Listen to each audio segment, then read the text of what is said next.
కార్గిల్ విజయ్ దివాస్ 25వ వార్షికోత్సవాన్ని సిద్దిపేట పట్టణంలో ఘనంగా నిర్వహించారు.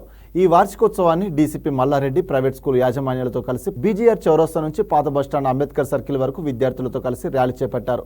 అనంతరం డీసీపీ మీడియా సమావేశంలో మాట్లాడుతూ 1999లో భారతదేశ సైన్యం పాకిస్తాన్ సైన్యంపై విరోచితంగా పోరాడి విజయం సాధించిందన్నారు. ఈ విజయానికి గుర్తుగా కార్గిల్ విజయ్ దివాస్ నిర్వహించుకోవడం జరుగుతుందని తెలిపారు. భారత భూభాగంలోకి ప్రవేశించిన పాకిస్తాన్ సైన్యాన్ని తిప్పికొట్టి భూభాగాన్ని తిరిగి స్వాధీనం చేసుకోవడంలో ఎంతో మంది సైనికులు వీరమరణం పొందినట్లు పేర్కొన్నారు. ర్యాలీని విజయవంతం చేయడానికి సహకరించిన ప్రైవేట్ స్కూల్స్ యాజమాన్యాలను అభినందించారు. ఈ కార్యక్రమంలో ACP Madhu, 1 town inspector Lakshmi Babu, 3 town inspector Vidyasagar, police సిబ్బంది పాల్గొన్నారు.